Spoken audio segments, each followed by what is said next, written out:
आस्था, भक्ति और विश्वास के रंग से सराबोर बाबा बागेश्वर की एकता यात्रा आखिरी चरण में पहुंच गई।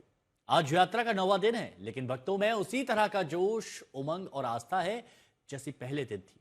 या कहें, भक्तों का उत्साह लगातार बढ़ता जा रहा है।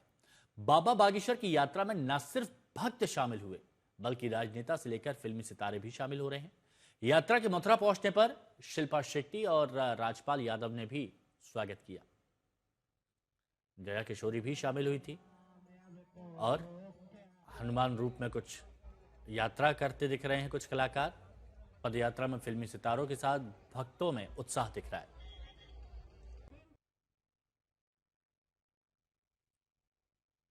हर दिन इस यात्रा में उमंग के अनूठे रंग देखने को मिल रहे हैं। वृंदावन से महज चंद किलोमीटर की दूरी पर है यात्रा और इस यात्रा को लोगों का जबरदस्त समर्थन मिल रहा है और इसमें आम लोगों के साथ साथ खास लोग भी शामिल हो रहे हैं। आज ये यात्रा मथुरा की जैत में विश्राम करेगी। एकता का मंत्र लेकर निकली बाबा बागेश्वर की पदयात्रा अपने आखिरी चरण में पहुंच गई है, लेकिन भक्तों का उत्साह ऐसा है मानो ये अभी पहला दिन ही हो। आंखों में वही चमक, कदमों में वही ऊर्जा और आस्था में वही अटूट भाव जो पहले दिन था। न थकावट, न कोई कष्ट, सभी उसी उत्साह और विश्वास के साथ आगे बढ़ रहे हैं जैसे पहले दिन से चल रहे थे।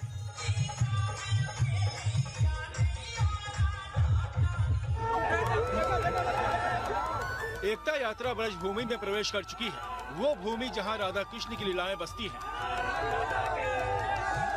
जहां हर कण में भक्ति बहती है। ऐसे में जब इस पावन भूमि पर बाबा बागेश्वर अपने भक्तों के साथ पहुंचे तो ब्रजवासियों ने उनका दिल खोलकर स्वागत किया।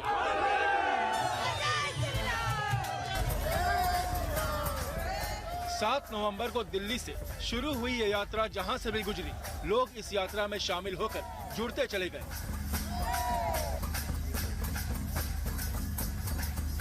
किस तरह से यात्रा में लोग लगातार आगे बढ़ना शुरू हो गए हैं। जयकारे सुबह से ही लगने शुरू हो गए हैं।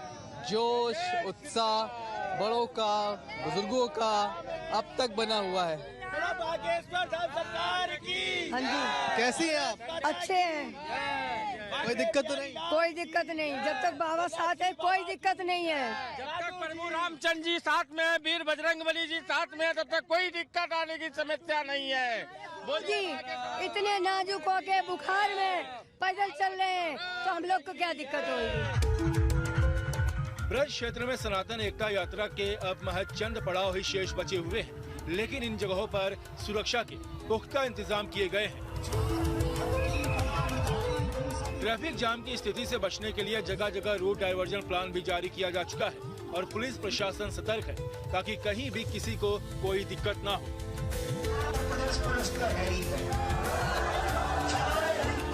सामाजिक समरसता का संदेश दे रही इस एकता यात्रा को खूब जन समर्थन मिल रहा है और इसमें आम लोगों के साथ साथ अभिनेता और कलाकार भी शामिल हो रहे हैं। शुक्रवार को इस यात्रा में यूपी के बाहुबली नेता कुंवर रघुराज प्रताप सिंह और राजा भैया भी शामिल हुए।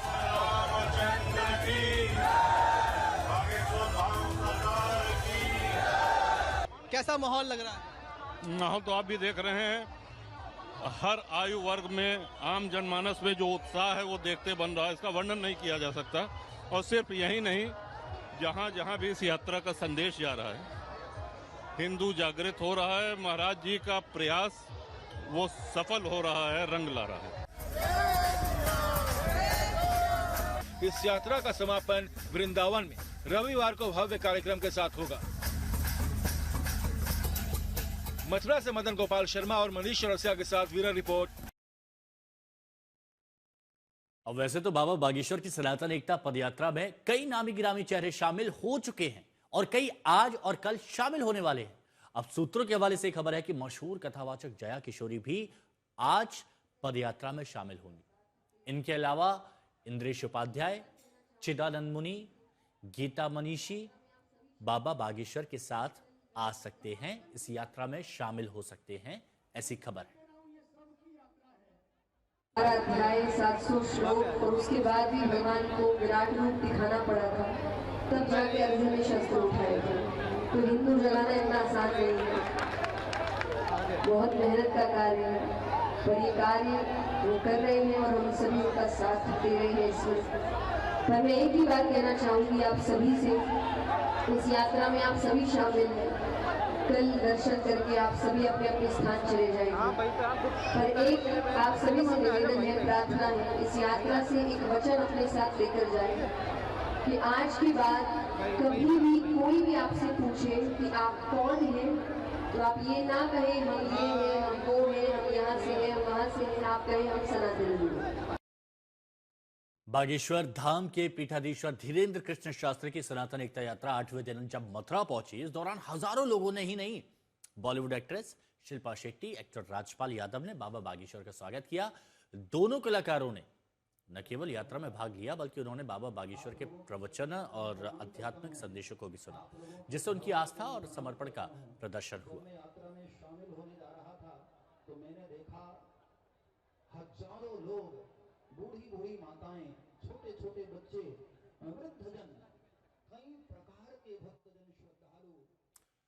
और इस पूरी यात्रा की हर एक तस्वीर हमारे सहयोगी मनीष चौरसिया आप तक पहुंचा रहे हैं। और हमारे सहयोगी मनीष चौरसिया ने पंडित धीरेन्द्र कृष्ण शास्त्री से उनके इस मिशन पर बात की, तो सुनवाते हैं आपको एकता यात्रा के अगले पड़ाव की ओर बढ़ते हुए बाबा बागेश्वर ने क्या कहा। महाराज जी, यहाँ एक गाना बहुत चल रहा है, उसकी एक लाइन है कि चोटी तिलक जनेऊ सब भूल रहे हो। क्या चोटी तिलक जनेऊ एक हिंदुत्व का भी पहचान है और एक निश्चित जाति की भी पहचान है?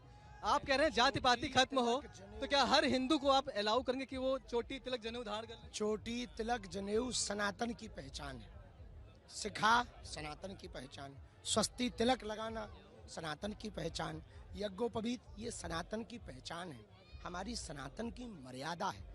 हम कोई नहीं होते हैं अलाउड करने वाले या बंद करने वाले। इस देश में भ्रामक रूप से भ्रांतियां फैलाई गई, विरोधी ताकतों ने फैलाई, विदेशी मजहबी कट्टरपंथी लोगों ने फैलाई और उनके अंदर जातिवादी कहर ढाया। वरना वाल्मीकि, निषाद राज, केवट, सबरी, निषाद राज गुह, इन सब की कथाएं जो रामचरितमानस आदि में लिखी हुई हैं, ये साधारण नहीं लिखी हुई। सभी, क्या ब्राह्मण, क्या क्षत्रिय, क्या वैश्य और क्या शूद्र, सभी वर्ण एक साथ बैठ करके इनका आदर करते थे। वाल्मीकि जी की रामायण को कौन नहीं पढ़ता है, आप ये बताओ। केवट जी को कौन नहीं प्रणाम करता है, उनकी भक्ति की चर्चा कौन नहीं करता?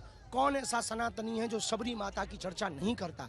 ये मजहबी कट्टरपंथी विदेशी ताकतों ने इस देश में अपना आधिपत्य जमाने के लिए ब्रेन वॉश करके अंगड़ाव पिछड़ा के नाम पर दिमाग को दूषित किया है। उसी कुंठित और संकुचित मानसिकता को खत्म करने के लिए यह व्यापक विशाल पदयात्रा सनातन हिंदू एकता पदयात्रा। तो बाबा बागेश्वर की यात्रा को लेकर लोगों में भारी उत्साह दिख रहा है। अब वो यात्रा कहां से होते हुए उसका गंतव्य स्थान क्या, चलिए हम आपको यहाँ पर दिखा देते हैं ताकि आप बेहतर तरीके से उसको समझ पाएं। तो यहाँ पर देखिए, दिल्ली के छतरपुर मंदिर से इस यात्रा की शुरुआत होती है। वो तारीख थी 7 नवंबर। 8 नवंबर को बहादुरगढ़ हरियाणा सीमा पर इसका एक पड़ाव होता है। 8 के बाद 9 तारीख को फरीदाबाद दशहरा मैदान में इसका अगला पड़ाव होता है और यात्री यहाँ पर जुड़ते हैं। 10 से 12 नवंबर परथला राजकीय कॉलेज, मीठा गांव और होडली मंडी।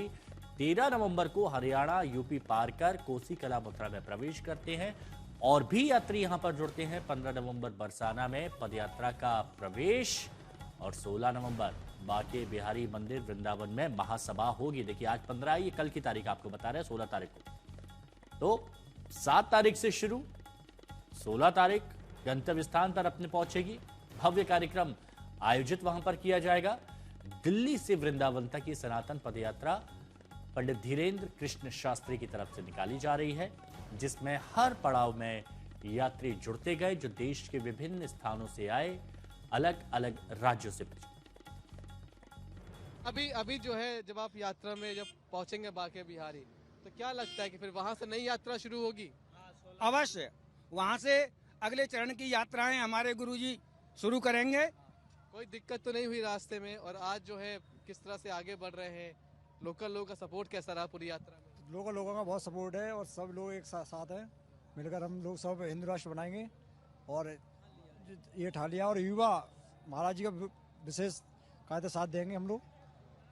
देखिए, एक और विशेष साथी हमारे साथ में अभी यात्रा में ही है। कहाँ से शामिल हुए थे? मैं यहीं से हुआ, कोसी कला से। अच्छा, कोसी कला से यात्रा शामिल हुए आप?